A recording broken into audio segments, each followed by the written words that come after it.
1968 मध्ये महाराष्ट्र शासनाने कर्नाळा किल्ला व त्याभोवतीच्या 12 चौरस किलोमीटर जागेला कर्नाळा पक्षी अभयारण्य म्हणून घोषित केले. मुंबई गोवा महामार्गामुळे हे अभयारण्य 2 भागात विभागले गेले आहे.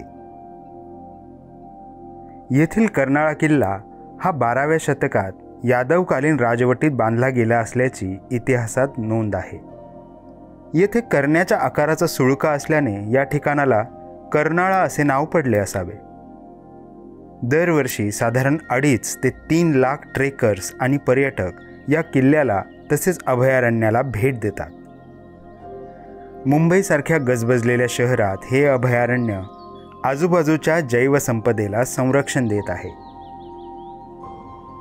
या अभयारण्यात दमट मिश्र पानझडी वने व निमसदाहरित वने अशा दोन्ही प्रकारची वने आढळतात.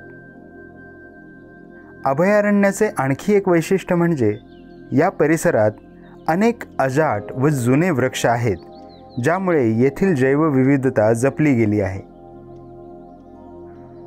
कर्नाळा अभयारण्य परिसरात पक्ष्यांच्या सुमारे 259 प्रजाती आढळून येतात.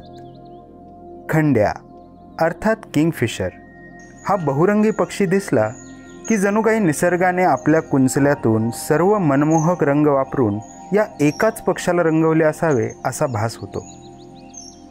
लांब शेपटीचा स्वर्गीय नर्तक आणि शामा हे तर पक्षीप्रेमींसाठीचे प्रमुख आकर्षण.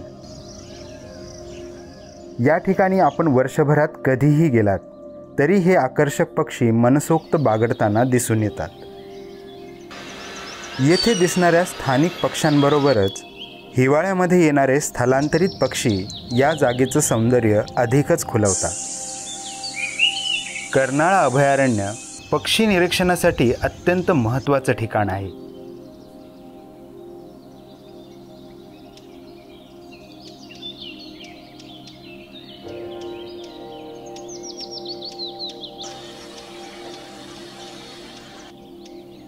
विभिन्न पक्ष्यांबरोबरच माकडे, रानमांजर, भेकर, मुंगूस, रानडुक्कर तसेच वेगवेगळ्या जातीचे विषारी व बिनविषारी सर्प, सरडे हे देखील येथे आढळतात. निसर्गप्रेमी व अभ्यासक यांना जंगलात जाण्यासाठी पायवाटा तसेच बर्ड वॉच टॉवर्स तयार केलेले आहेत.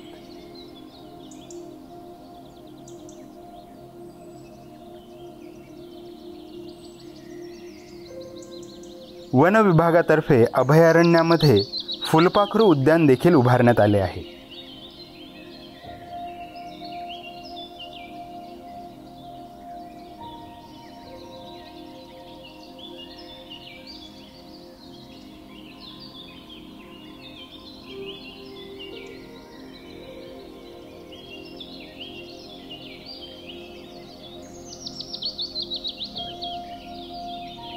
पक्षी व प्राण्यांसाठी येथे 12 पाणवठे व 26 बशी तलाव बांधण्यात आलेले आहेत.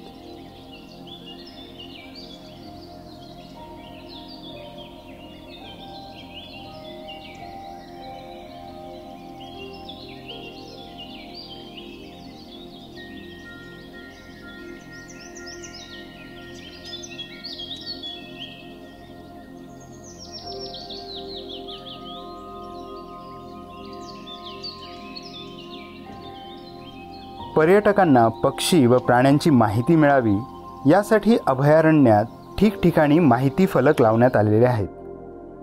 पर्यटकांसाठी येथे उत्तम जेवणाची सोय आहे. आसपासच्या गावातील स्त्रिया मिळून येथे बचत गटातर्फे जेवण उपलब्ध करून देतात.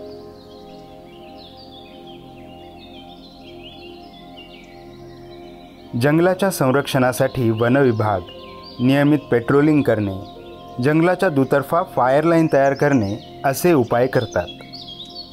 अभयारण्यातून जाणाऱ्या मुंबई गोवा महामार्गावरून जात असताना बऱ्याचदा लोक वानरांना खाद्यपदार्थ खाऊ घालतात, जे की या मुक्या प्राण्यांच्या आरोग्यासाठी हानिकारक तर आहेच, परंतु असे करणे बेकायदेशीरही आहे. हे थांबविण्यासाठी आपल्यासारख्या जबाबदार नागरिकांचा सहभाग असणे आवश्यक आहे. मुंबईसारख्या विशाल महानगरातील जनमानसाला निसर्गाशी नातं जोडायचं असेल तर काही मोजक्याच उपलब्ध जागांपैकी एक आहे कर्नाळा पक्षी अभयारण्य. एकीकडे संपूर्ण जगभरात जैवविविधता संपुष्टात येत चाललेली असताना कर्नाळा अभयारण्याचे जतन आणि संवर्धन करणे ही काळाची गरज आहे. शहरी जीवनात आपल्यापासून दुरावलेल्या पक्ष्यांचा किलबिलाट ऐकायचा असेल तर एकदा तरी कर्नाळा पक्षी अभयारण्याला भेट द्यायलाच हवी.